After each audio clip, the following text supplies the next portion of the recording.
Allen Company, 47 years young and a proud sponsor, wishes OOIDA all the best as you celebrate 50 years.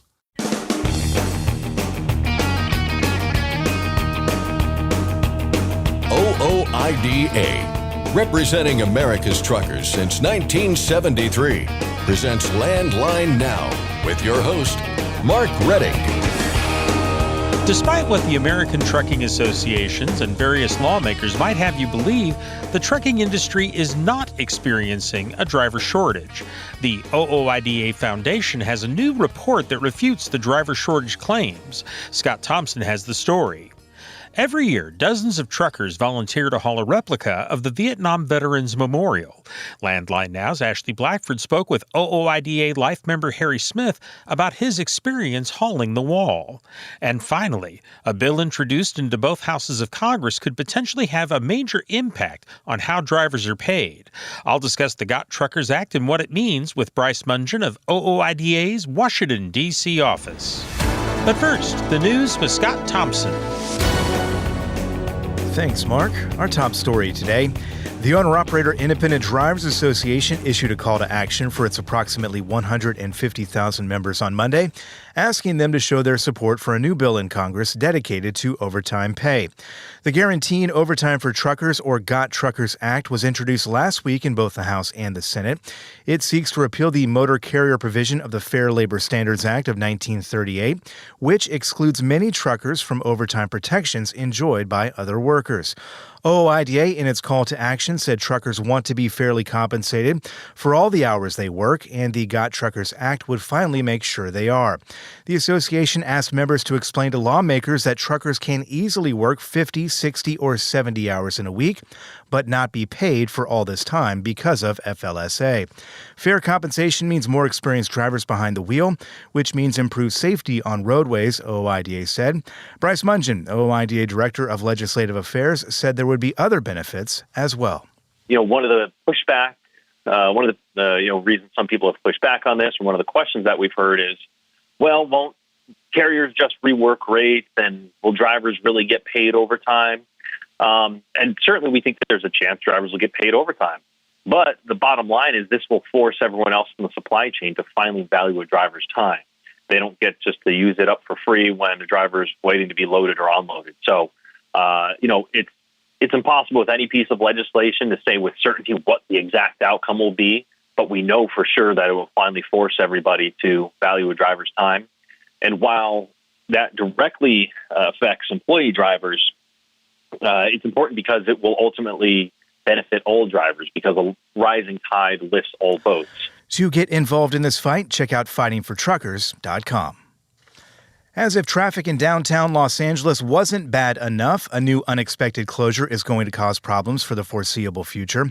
A fire at a storage facility over the weekend spread under Interstate 10 near Alameda Street to a second storage facility. The freeway was damaged as well, causing the closure in both directions. Los Angeles Mayor Karen Bass described the closure as a crisis.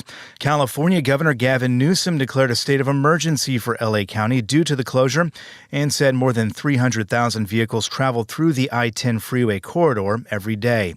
Ahead of the Monday morning commute, a citywide alert to cell phones warned that the freeway would be closed indefinitely and to expect significant traffic. Officials have no timeline for reopening that stretch of interstate. The United Auto Workers strike at Mack Trucks could officially come to an end this week. Workers will vote on a newly negotiated 5-year contract. If a majority approves the terms of the deal, striking workers at Mack facilities in 3 states will go back to work. Keep in mind that UAW and Mack came to terms on an agreement in October, but nearly 3/4 of UAW members who voted rejected it. A majority of truck drivers who responded to a new survey are optimistic about the future of the freight market. The fall 2023 driver survey released by Conversion Interactive Agency got feedback on a number of issues. For one, 56% of drivers said they are optimistic that the freight recession will be over soon. And while a majority of respondents said they are not actively looking for new jobs, 1/3 said they're currently in search of new employment. As for their top concerns, 72% of the drivers said it's meeting their monthly bills. If you'd like to check out the report for yourself, we've got a link at landlinenow.com. Officials in Houston are considering a new ban on semis that would apply to smaller streets. The city's Transportation Committee talked it out last week. The new citywide truck route plan would restrict the movement of large trucks in many parts of the city. It would apply to trucks with more than 3 axles or with a weight of more than 26,000 pounds. There would be 3 categories for routes: through truck routes, local truck routes, and no through truck streets. Exceptions would be made for trucks making deliveries, but those caught on the wrong street would be cited. Houston officials said they would work with GPS providers to update the truck route information in their systems. The Houston City Council will vote on the plan later this month. Authorities in Indiana need some help tracking down someone who fired shots at a semi earlier this week. It happened on the Indiana Toll Road in Elkhart County at about 6 p.m. on Tuesday, November 7th. Indiana State Police were first alerted to the incident when the driver of a Freightliner called them. After investigating, they say the trucker and the driver of a passenger vehicle were involved in a road rage incident, slowing down at one point to exchange words. The semi drove on, but Indiana State Police say the passenger vehicle driver later caught up and fired multiple rounds at the truck. The truck was hit, the truck driver was not, but the shooter is still out there. The suspect vehicle is described as a gray or darker colored passenger vehicle, possibly with an Indiana temporary license plate. Meanwhile, also in Indiana, a former sheriff's deputy is facing charges of defrauding the National Highway Traffic Safety Administration. Timothy Butcher served as the NHTSA grant administrator for the Lawrence County Sheriff's Office for a 4-year period that ended in the spring of 2021. Over that time, prosecutors allege that Butcher worked more than 1,300 hours of overtime on NHTSA grants without submitting accurate or, in some cases, any supporting documentation. The result for Butcher, a payout of about $41,000. Butcher is facing 4 felony counts of theft and 4 felony counts of official misconduct. J.B. Hunt and BNSF have launched a new intermodal service. It's called Quantum. The companies say the service is designed to transport highway freight via rail. In a news release, J.B. Hunt and BNSF promised 95% on-time deliveries, coming about a day faster than a traditional intermodal service, while removing millions of loads from the highway. The Washington State DOT was a victim of a cyber attack last week. The agency says public web services are back up and running now after 3 days of outages. Some of the affected services included traffic cameras and oversized freight permitting. The Washington State DOT did not provide any details about the cyber attack or what caused it, but said it doesn't appear that any data or personal information was breached. Minnesota will soon be rolling out a new alert system for road closures. The wireless emergency alerts, as they're called, will go out to people's cell phones when a highway or freeway is expected to be closed for 4 hours or longer due to an emergency or weather. Cell phones within 1 mile of either side of the highway and within 10 miles of the closure will get the alerts, which will steer folks to the 511 travel website for more information. Other states like Pennsylvania, Georgia, and Texas do something similar. And finally, Goodyear is still accepting nominations for its 2023 Highway Hero Award. The annual award, established in 1983, recognizes commercial truck drivers who go above and beyond their regular duties to keep the highways safe. Goodyear says 2 winners will be selected this year from a wider pool of nominees. The big 2 winners will receive a $2,000 cash prize and a trip to New Orleans for the award ceremony. Runners-up will also get prize money and other perks. The deadline to nominate a Highway Hero is December 31st. The 2022 Highway Hero Award winner was Andrew Waits. The J.B. Hunt truck driver came up on an accident scene in the summer of 2022 that threw a man off his motorcycle on a busy 4-lane highway. He positioned his tractor-trailer to shield the unconscious motorcyclist from oncoming traffic, then rendered aid to him using the skills he'd acquired as a volunteer firefighter. That's Landline Now News for today. I'm Scott Thompson. Thanks, Scott. Next, we'll hear about a new report debunking the driver shortage myth. I'm Mark Rettig, and this is Landline Now. Thanks for listening. Be sure to like and subscribe. If you want more content, go to landline.media to get updated news, information, and archived editions of our show. Once again, that's landline.media. Today's rising costs affect everyone. Replace your harmonic damper with a genuine Vibertech TVD viscous damper to prevent costly repairs and downtime. Keep your money in your pocket and your truck on the road with Vibertech TVD. Recommended replacement at 500,000 miles or 15,000 hours. Ready to make more money? Use a better load board. For a limited time, get 50% off Truckstop Loadboard Pro. Just go to truckstop.com/go and enter promo code READY2023 when you purchase Loadboard Pro. Firestone tires are for more of everything. More miles for every tire dollar, and more confidence in your fleet. At Firestone, we help fleets save with dependable value. Find your local Firestone dealer today at firestonetire.com/dealer. Welcome back to Landline Now. The OOIDA Foundation is out with a new report that takes on the ongoing tired narrative of there being a so-called driver shortage. It's a drum the American Trucking Association has been banging on for decades now, but the OOIDA Foundation says the facts tell a different story. Joining us with the details of that report, Andrew King of the OOIDA Foundation and the Executive Vice President of OOIDA, Lewie Pugh. Gentlemen, good to see you. Thank you. Good to see you. Always glad to have you here. We've got a lot to talk about here. Lewie, I want to start with you and the origins of this study in particular. As I said, this narrative has been out there for, I initially wanted to say years. It really has been decades. What prompted this one-page report that we're seeing from the foundation here? Because for far too long, this narrative's been out there on driver shortage. We all know there is no driver shortage. There's a driver turnover problem. You could say that there's a experienced driver shortage would probably be somewhat fair, but there's no driver shortage as we continue.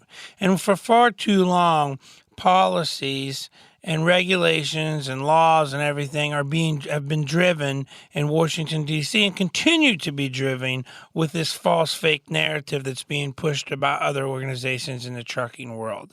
Because everybody thinks, oh, we have this shortage, so we've got to hurry up and get more people driving trucks. We've got to get more people into the industry. No, what we need to do is slow down, stop, and invest in the people that we're putting in our industry and keep them in our industry. And I certainly want to ask you more about that, and we'll get to that in just a moment here. But Andrew, I want to bring you in, and I just want to make sure we understand the conversation that we're having here. If you could tell us what ATA is claiming in terms of numbers, and then by extension, what you found out through research, through looking at the facts, through looking at the numbers, and what the real reality out there really is. Well, part of the way to answer that question is, which report are you looking at? Because that's really what we're highlighting here, is that ATA has been claiming a driver shortage for almost 40 years. And their reports that they have put out over the last decade or so, they present these projections of where they believe the driver shortage is or will be in the future.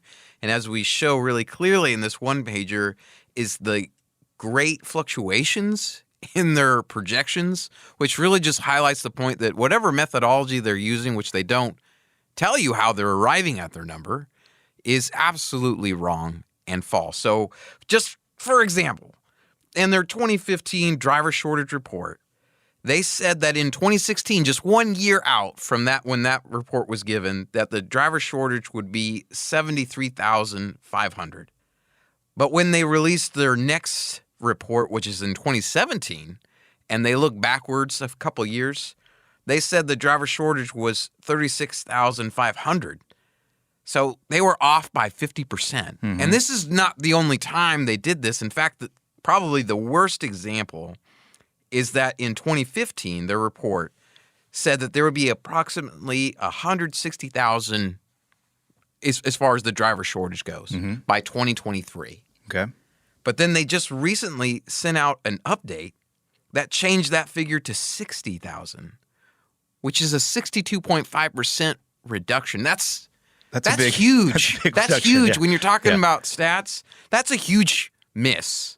And of course, the real thing is it's not just a 62% reduction or 50%. It's the whole thing's off. There's not a driver shortage. And just looking at basic dynamics of the labor market in trucking would show that there has never been a long-term driver shortage. And so that's what you found right there. And I want to ask you both the same question here, and I think it'll be interesting because you're coming from different points of view in a way.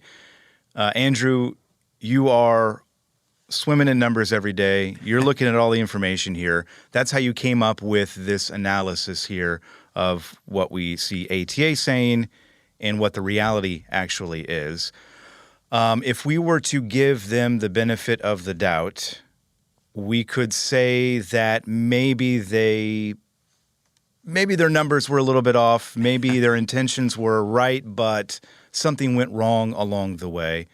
Can we look at these numbers and make any determination about what happened there, or is it, in your estimation, something that they're trying to make work? They're really not explaining. There's a couple of reports where they give a little bit of information, very, very little, on how they actually projected these numbers. I would say, if I could be so bold, that they're kind of purposely misleading. And that's what I was kind of dancing around. Yeah, there. I mean, that's my take on it. Personally, just looking at the information and not just this, but there's been other reports here recently kind of bashing the ATA's arguments about driver shortages, poking holes in everything. Yeah. That there's no driver shortage.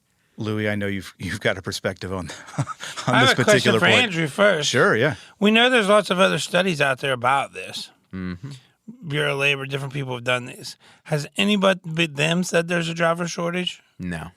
So of all these other studies out there, no one else has found the same thing they have. But yet, they never want to tell you how they came to this or draw this conclusion. Correct. So I'm assuming someone like yourself who does all this research and studying, that maybe if they could show you, maybe there's some truth. But when they don't even want to show you, that makes it really hard to believe that it's true. Exactly.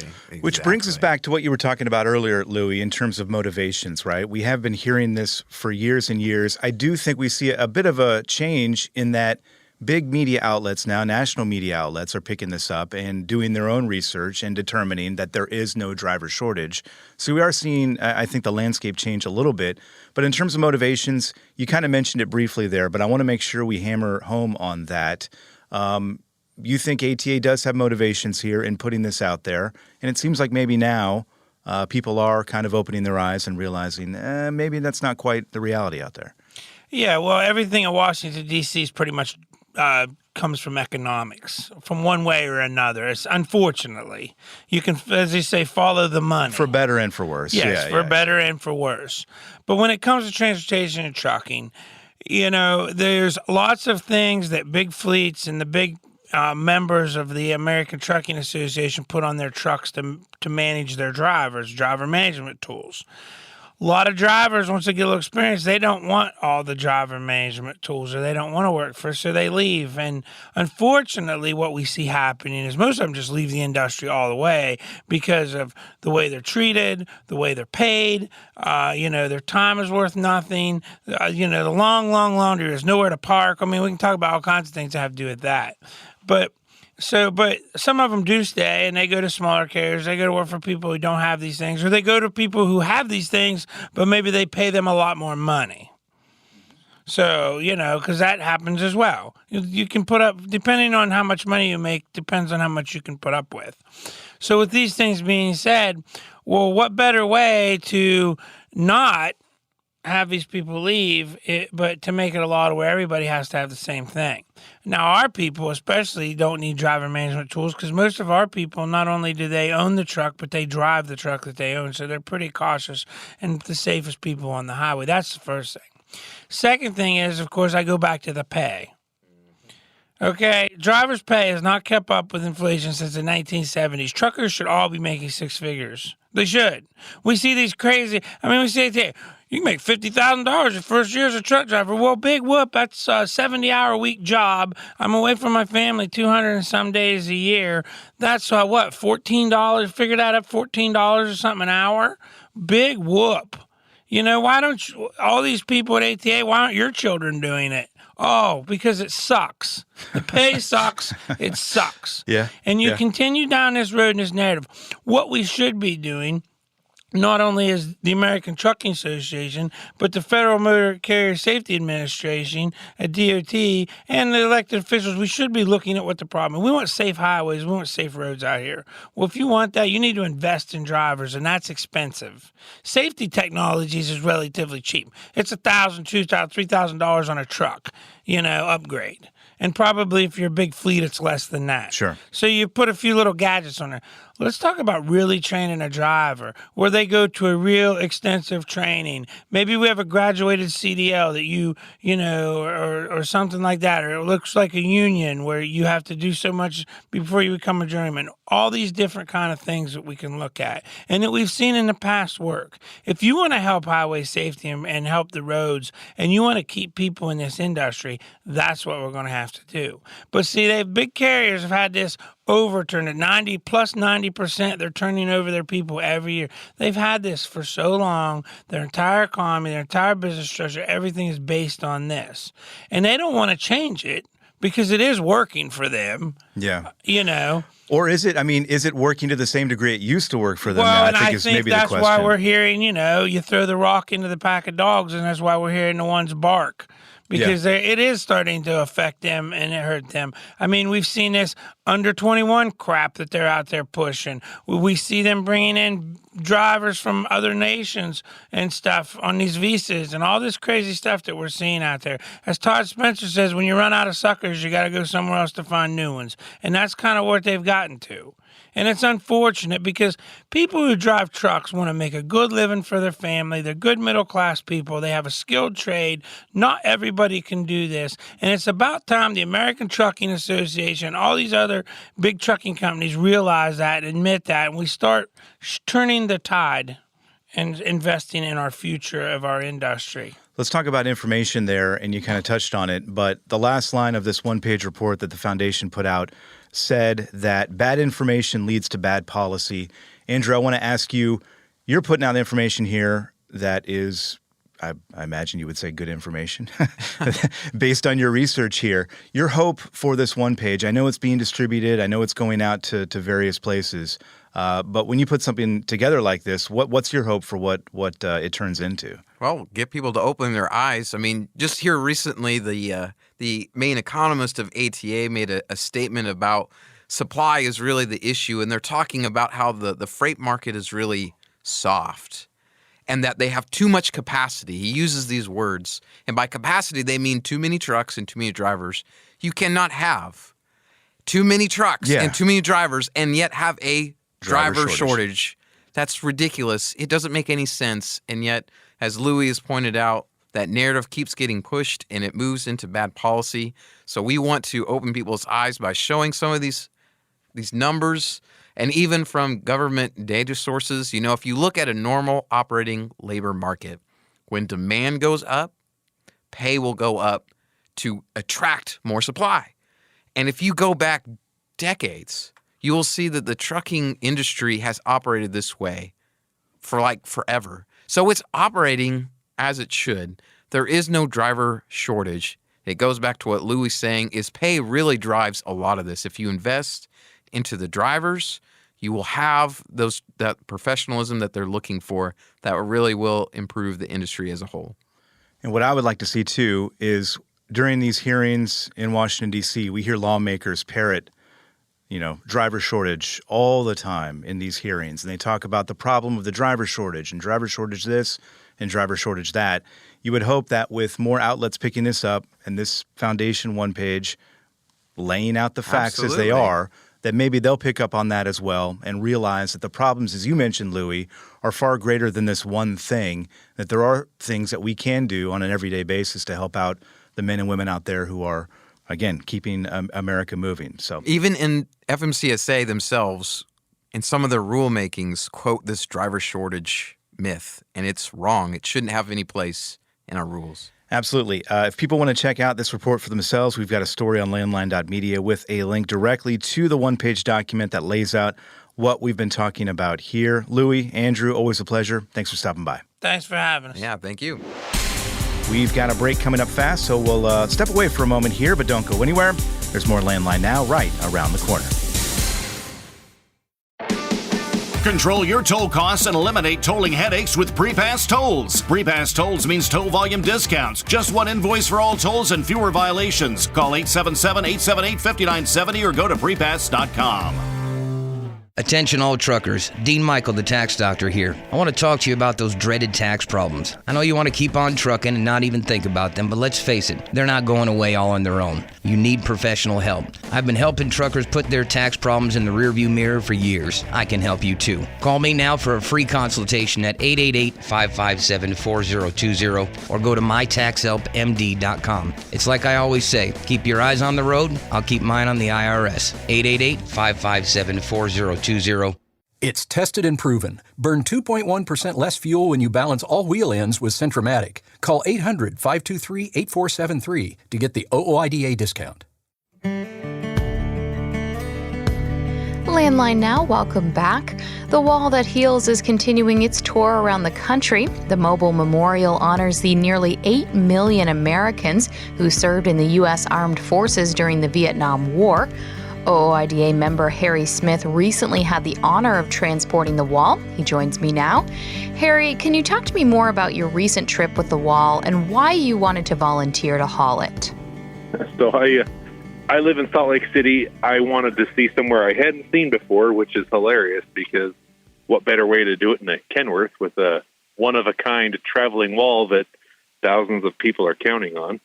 So I took the leg from Kalispell, Montana to Meridian, Idaho, and I was able to travel over the flight of the Nez Perce Indians, their Exodus Trail, which goes up and over Lolo Pass in Montana, which has 99 miles of curvy roads. And I didn't believe it till at mile 40, I had to stop and take a nap because I was so tired from the relentless concentration that I was providing to make sure I didn't make any mistakes. Yeah, and I'm not 100% sure how our involvement began, but I'm 95% positive it started. The connection was made through OOIDA and the networking on behalf of my dad's part that he was able to volunteer to haul the wall a couple years ago, and then they were able to, some other driver's truck broke down that was going to do it, so they called on us for a quick response to get the wall transported to its next location, and we were able to accommodate that and make it happen. It's a volunteer thing, so to do it is you got to give up 3 or 4 days of good trucking because they're not moving the wall in the wintertime when work is slow. What was the experience like hauling the wall? So it was ironic because I chose a path to haul right from Kalispell, Montana to Meridian, and I took basically the worst roads possible. So it was all 2-lane road, so nobody could really see the trailer. I had maybe a handful of people that were able to pass me on the short sections of, multi-lane highway, and everybody honks and waves at you and gives you a thumbs up. So there was very little of that. And my trip took way longer than I thought, so I did half the trip in the dark. So most of it was just me, no one recognizing what I was hauling, which is kind of a bummer because you love it when you can share the joy of the wall with other people. This leg that I didn't really provide that. I rolled into Meridian at around 3 a.m. the day of the parade, the convoy, and so the thing I loved the most was sharing the wall with other truckers on the road, but unfortunately that it almost got zero exposure because of the terrain it went across, and then the way my travel schedule lined up, I spent all day in the daylight getting from Kalispell to, Ridgely, Idaho, and then Ridgely, Idaho, it gets dark when I do the final 4 hours of driving down into Meridian. So hauling the wall was uneventful, not the experience I had set myself up for, but then, and I don't know if you have other questions about the actual convoy of delivering the wall, the final 25 miles. So the bulk of the work was transporting the wall from Kalispell to Meridian. And, but then the payoff is when you get to do the convoy with the, are they called the Honor Guard? The motorcycle guys, the Harley-Davidson guys. But they're not just Harleys. They got everything, Yamahas, Hondas. It's all the biker gang guys. And you meet up. So, our parade is scheduled to leave at 11 a.m. sharp. 10:45 a.m. we have so throughout the course of the morning, motorcycles are showing up. Feels like hundreds of motorcycles. I think we ended up with around 150 riders. And so throughout the course of the morning, they're all showing up and, checking the wall out. It's just in the trailer, so you can't see anything. But the trailer has a nice graphics of what the wall is. And so then we have a little pre-convoy meeting at 10:45. The chaplain offers a blessing and, prays for our safety as we travel the final distance. And so this was all really cool, and I was loving it and, having fun. And then as we began the convoy and I'm being escorted by law enforcement and, 75 motorcycles in front of me and 75 motorcyclists behind me, we pulled out onto the highway that I take to get to Meridian, and it goes through a bunch of small towns, and the small towns are just lined with people, town after town. For those who haven't seen the wall, can you kind of describe what it looks like? If you're looking at the trailer, it looks like a NASCAR race trailer with as far as the wall that heals, a traveling wall, looks like a NASCAR race trailer, but with a nice vinyl wrap on it, showing the wall in Washington, D.C. It's got a picture of, what you assume is a Vietnam veteran, resting his arm and head up against the wall, I'm sure, at the names of one of his buddies. And then the actual wall itself that is deployed upon arrival, it is a 2/3 scale replica. I think it's probably made of plywood with really nice vinyl overlays. And it stretches several hundred feet in two directions, I'm guessing to mimic what the layout of the wall in D.C. is like. Mm-hmm. And then they also carry around the Gold Star motorcycle, like an old school motorcycle, Vietnam era motorcycle that the Gold Star mothers of Gold Stars donated, and that travels around with the wall as well. And then the trailer has some deployable awnings, and they flip out those awnings on both sides of the trailer, and then encased in the sides of the trailer is a, if you will, a museum display, artifacts with data plaques inside of a glass case with Vietnam War memorial stuff, boots of a trooper, letters from their wives, that kind of thing is displayed on the sides of the trailer. So there's the rolling display has museum, it has a motorcycle display, and then it has the actual wall that gets deployed and set up by the team of experts, and they're led by a guy named Tim Tett, and he's just an angel. He's a saint, an angel or a saint, I'm not sure, or both. But he's the leader. There's hundreds of people that make this happen. Mm-hmm. Volunteers from all over the country taking time off of work to volunteer to come and set the wall up and stay with the wall for a week and then take it down. And I just couldn't believe that people could do that. Mm-hmm. Why was it important for you to participate in this and be part of it?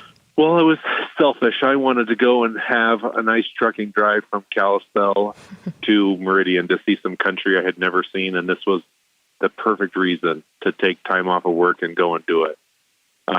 But in hindsight, it was just a total honor to be able to help something that I feel like I don't ever want our country to forget. Mm-hmm. And I know a few Vietnam veterans that have passed away in their old age, and we just have. It's so important to keep the connection of what our veterans did, and understand that they were doing essentially what they were forced to do, not what they wanted to do. Mm-hmm. And they did it anyway. And a lot of them didn't come home, around 52,000. So, and I knew moving the wall would be cool. And so when I say, for selfish reasons, I wanted to go and have a great experience for myself. And I did, but I felt so small after seeing how much other people contributed. Because, I show up with a big truck and I think, I'm pretty cool. Like, I got this big truck and can move this huge wall. I can take it, 500 miles in 2 days. That's awesome. But my contribution was minuscule compared to what people in the organization do, in the foundation, the motorcycle guys that organized all of that and executed that, all the law enforcement guys, the people that flew in from all over the country to donate their time to set up the wall, be the tour guide for the wall for the week, and then to take it down and ship it to the next city. I just was like, I was thanking them. I thought the people would be like, oh, thank you. And, people were, but I was the one, going around with wet eyes and just saying, hey, thank you so much. I don't deserve to be here. I don't know why I'm here, but sure glad to be here. Mm-hmm. Is there anything you'd like to add? The people running the foundation, their spot is safe in heaven, obviously. Because they could do anything with the skills that they have to execute and carry out what we did. They could be running a huge company, making a ton of money. Mm-hmm. And so I just am just so thankful for their leadership, and their mission is to help our country remain the way it is and the way we want it to be, with regards to understanding what our veterans went through and helping them have, the ones that were able to come home, helping them have great lives here. And those guys and that Tim Tats and the staff around him, my hat is off to them, and can't say enough good about them. The people at Sensi that volunteered their campus for the wall to be set up, that needs to be recognized. They had an incredible campus and probably one of the most ideal setups for the wall to be set up on. It was incredible. It was beautiful, perfectly landscaped, tons of staff there to help. The welcoming party to their campus, I was just like, I just couldn't believe it. Mm-hmm. It sounds like an incredible experience for sure. It was awesome. Mm-hmm. I wish more people got to do it, but I'm a bit of a spoiled little, trucker, and I just, hey guys, I'm taking off 4 days, and I know it's our busiest time of the year, but you'll live. Yeah. But I'm going. Yeah. So, yeah. But and I can do that. There's most of our industry can't do that. Mm-hmm. So I just feel really lucky, feel really blessed that I could go and do that. And other truckers hearing your story, may encourage them to look into it and want to do it as well. So you never know. Yeah. What was it like to witness other people seeing the wall for the first time? Just the people that surround you with that wall. Mm. It's people that get it. It's the backbone of America. It's the people that make this country what it is. Mm-hmm. And when you have that wall behind your Kenworth, that's just who it attracts. That's who magnates to it. And it's just like the greatest. As just where you knew that when you had that wall behind your truck, that you would only have the best people coming up to you and saying, that is so cool. What is that? What is this? Tell me what you're doing. And so all of that. So that was amazing. That was Harry Smith talking about his experience hauling the wall that heals. For Landline Now, I'm Ashley Blackford. Stay tuned for more after this. Since you started, what you've loved about trucking is the freedom. Heading out on your favorite route, a good driving song, and thinking about truck insurance. Well, maybe not that last one. That's why we're here. At OOIDA, we have a full range of truck insurance products, expert advice, and great customer service, helping you get the right coverage for your operation. Go to OOIDA.com because your job is to drive. Our job is to help with everything else. Landline Now, welcome back. A bill introduced into both houses of Congress could potentially have a major impact on how drivers are paid. Here to discuss the bill and what it means is Bryce Mongeon of OOIDA's Washington, D.C. office. Bryce, how are you doing?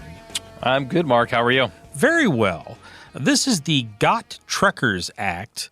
And the letters, what they stand for, kind of explains what the bill does. But I wonder if you can kind of go over what does the bill specifically call for? Yes. So Got Truckers is the Guaranteeing Overtime for Truckers Act.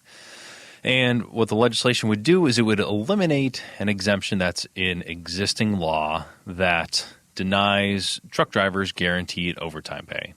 So the history on this, back when the Fair Labor Standards Act was enacted in the 1930s, truck drivers were specifically exempted from the law's general requirement that employees be paid overtime. So Fair Labor Standards Act, or FLSA, that's the law that governs a lot of labor laws on the federal level. And back in the 1930s, trucking was much different than it was today. The industry was heavily regulated. Obviously, technology is much different, and the thinking behind the exemption was you don't want drivers to pad their clock or be driving around just to rack up extra hours so that they can get overtime. But a lot has changed since then. Drivers are tracked down to the second now with ELDs. We know carriers are able to tell what drivers are doing at any time. And so instead of preventing drivers from working too many hours, the exemption devalues a trucker's time. And since most drivers or a lot of drivers are paid by the mile, they're not paid for all those other hours when they're not moving. So the legislation itself is simple. It would strike that exemption that was enacted when the FLSA was first signed into law. Who introduced this in the House and Senate? Yes, so it's Congressman Van Drew, as a Republican from New Jersey, and a Democrat, Mark Takano, a Democrat from California, are the two leaders on this in the House. And over in the Senate, we have Senators Alex Padilla, a Democrat from California, and Senator Markey, a Democrat from Massachusetts, have introduced the bill. Do we have a lot of co-sponsors at this point? So right now we have just the two leaders on the House bill, and we have about a half dozen on the Senate side. So we have a small group at the get-go here, but as I'm sure we'll talk about a little bit, the important thing is for our members and for truckers more broadly to educate lawmakers on the importance of this bill, because we're confident this is something that more members will support. Okay. One of the things that has been kind of bandied about is how this bill could potentially affect safety. Mm-hmm. Can you talk about that a little bit? Yeah, and so the bill, strictly speaking, and I do want to be clear on this because the bill itself is really simple. It just makes sure that drivers are paid overtime like nearly all other blue-collar professions.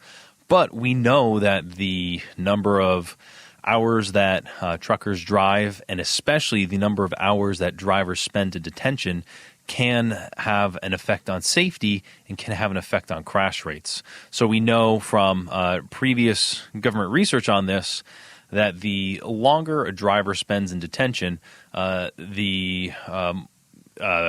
an increased risk of crashes. So we believe that by putting a value on a driver's time and all the hours that they work, you'll force others in the supply chain to finally value a driver's time, like I was saying before. So shippers, receivers, carriers, everyone else, they'll finally be on the hook for when drivers are sitting around being detained. And so with an incentive to value a driver's time, that will hopefully keep drivers moving, reduce detention time. And then as you reduce detention time, you're going to reduce that crash risk. So it's not a direct thing. It's not directly regulating safety or anything like that. But what we know is that wasted time and waiting time lead to safety concerns. And so that's what this bill will help to address. And there's actually research on that too, isn't there? Yes, absolutely. We know that there's research and established connection between that waiting time and crash risk. Okay. Talk a little bit, if you would, about the groups that are supporting the bill. Obviously, OOIDA, but there's a lot of other groups out there, and it's an interesting bunch. Can you talk a little bit about that? Yeah, and so the one of the big names that we have supporting the legislation is the Teamsters, and so we're really excited about that. I think it speaks to the broad support for this. I think it also is important because this helps to amplify our message that a rising tide will lift all boats. Because for a long time when we've talked about this issue and talked about paying overtime, this isn't necessarily something that's going to directly benefit all Teamster members, since they're going to work under a contract and these sorts of things are negotiated.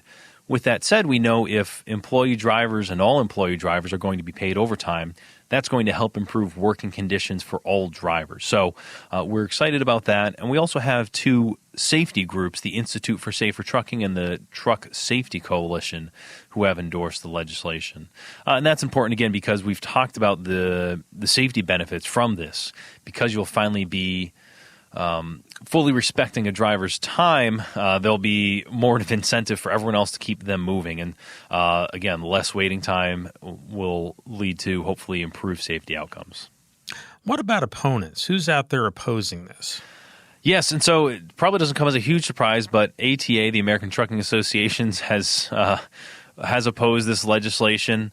They opposed this legislation when it was introduced last Congress, and we think that frankly, kind of the flimsiness of their arguments shows that there's not a lot of good reasons to oppose this legislation. Possibly the most bizarre charge that's been levied against us is that we are doing this to help benefit trial lawyers. For any of our members or anyone listening, that we have been on the forefront of fighting trial lawyers' number one priority in Congress in the trucking industry, which was increased minimum insurance requirements. So certainly we have no love for anything that's going to help trial lawyers sue truckers, sue small business carriers, anything like that. So the fact that that's what they're resorting to, I think speaks to the strength of our argument. They've also said this isn't necessary because we already pay our drivers enough, and we already make sure to pay them for all the time that they're working. But again, when you look at high rates of turnover and how many drivers leave large carriers every year, that's sending a completely different message. And while ATA and other large carriers like to talk about the top line salaries that drivers can make, when you start doing the math and you figure out how many hours a week you have to work to make that money, how many hours a year you have to work, and how many of those hours will be away from home, it becomes a lot less appealing. So we feel very confident in the arguments that we're making for this. We know we're on the right side of this. We know, as a matter of fairness, there's no reason why drivers should be treated differently than other blue-collar workers. There's no reason why truckers' time should be valued any differently. And so it is simple, and we think that any efforts to kind of any efforts to complicate the issue or throw these other arguments out there just shows that there's really no good reason not to support this. Just a few seconds left, Bryce. For folks that want to call into their members of Congress, what are the bill numbers? Yes, so the bill in the House is H.R. 6359, and in the Senate it's S3273. So it's 6359 in the House and 3273 in the Senate. Okay. Well, hopefully we'll get some folks calling in. Bryce, thank you very much for all the information. Yes, thank you. I've been talking with Bryce Mongeon of OOIDA's Washington, D.C. office. And folks, if you do want to call your member of the House or both of your senators about these bills, you can do it by dialing up the U.S. Capitol switchboard. That phone number is 202-224-3121.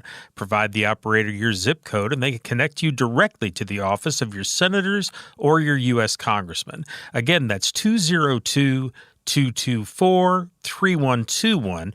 And of course, you can also write a letter using the website fightingfortruckers.com. Again, that's fightingfortruckers.com. That's our program for today. Thank you very much for joining us. I'm Mark Reddick, and this is Landline Now.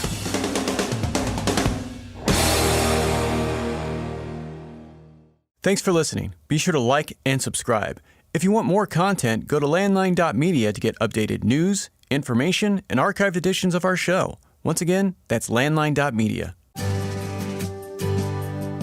I'm a dad, a son, a husband, wife, I'm a writer, photographer. I farm. I'm a veteran.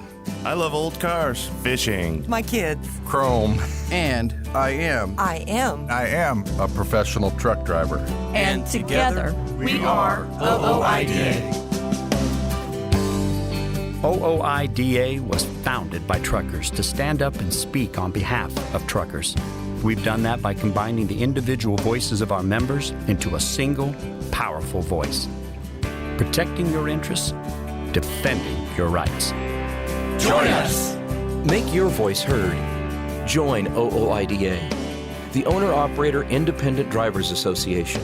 Call 1-800-444-5791 or visit OOIDA.com.